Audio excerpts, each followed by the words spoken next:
Michigan Wolverines are now up to number 4 in the AP poll, and I know at this stage of the season, the rankings really don't matter that much. But still, we'll take it! There really should be nowhere to go but up over the next few weeks for Michigan because they play Hawaii and then they play UConn, both at home. And then they start Big Ten play and we'll start getting into some of the tougher games. One of those games I will be attending.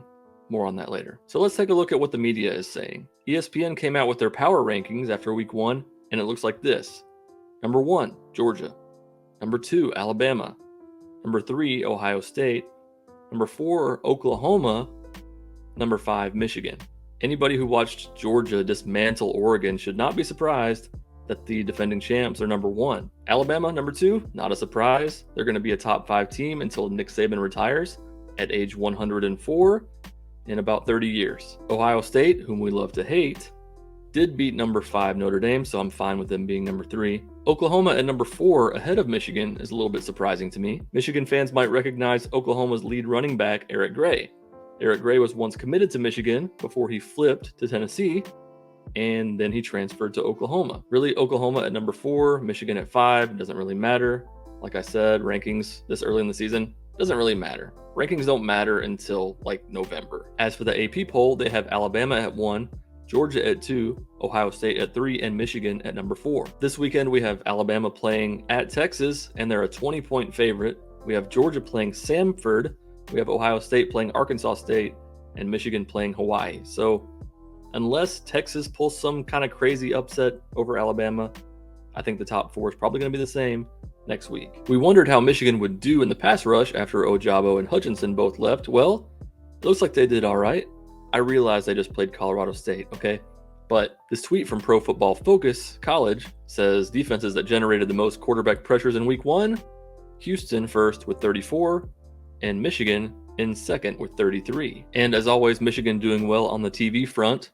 The 4 most watched week 1 college football games: Notre Dame, Ohio State by a lot, Florida State, LSU, Oregon, Georgia, and then Colorado State and Michigan.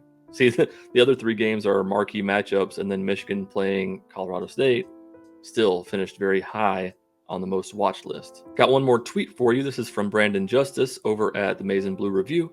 2 teams with the most sacks in college football after week 1, Michigan and Michigan State, both with 7. Hold on to your butts. As we all know, JJ McCarthy is making his first start against Hawaii, and Desmond Howard had some comments on it. This article is from 24/7. Desmond says, "I'm good with it for one reason. They did this a year ago. They did this a year ago when JJ was a true freshman. Because he has such talent and they have such confidence in this young man, they put him in games when games were still hanging in the balance. He made mistakes, he made plays, he had growing pains, but that just shows you how much talent he has, what they see from practice, and how much confidence they have in JJ McCarthy.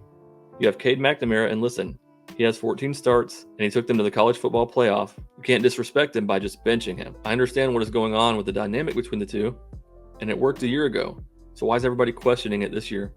If it ain't broke, then why in the hell do you want to fix it?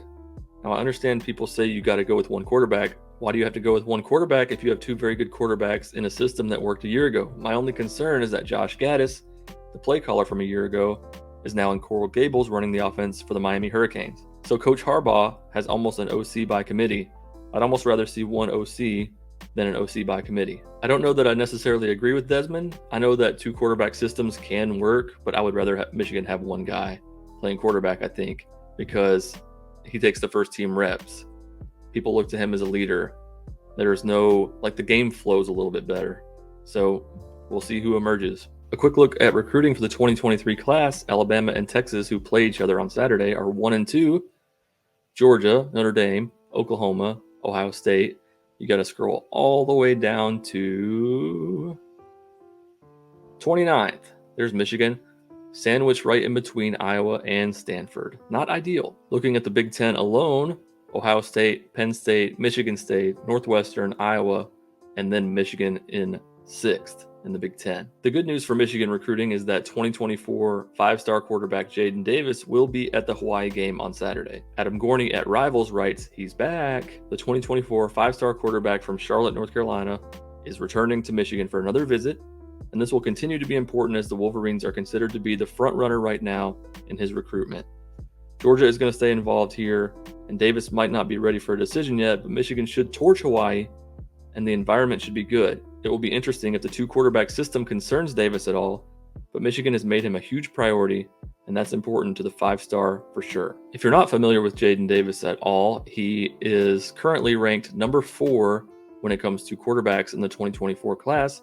He's right behind CJ Carr, who many Michigan fans were upset that Michigan lost out on to Notre Dame. Davis is a little under 6'1", 190, and he is currently rated a 5-star 98.9 in the 24/7 composite. And you can see that his offer list and teams that he's interested in is very impressive. Here's a brief clip of what Jadyn Davis told Rivals about his visit. Adam Friedman, Rivals.com, here on the road at Providence Day High School in Charlotte, North Carolina, with 5-star 2024 quarterback Jadyn Davis. We got a big weekend coming up. You're going to head up to Michigan for another visit. They're playing Hawaii this weekend. What do you expect from this trip?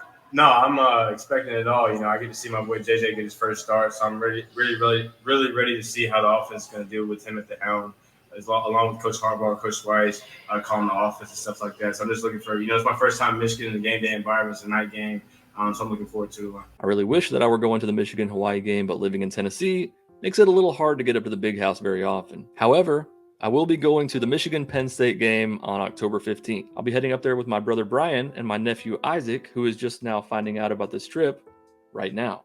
Happy birthday, Isaac. He'll be 17 on the day of the game. Also, thank you everyone who is subscribed to the channel. We hit 1,000 subscribers. That is awesome. Thank you very much. And as always, go blue.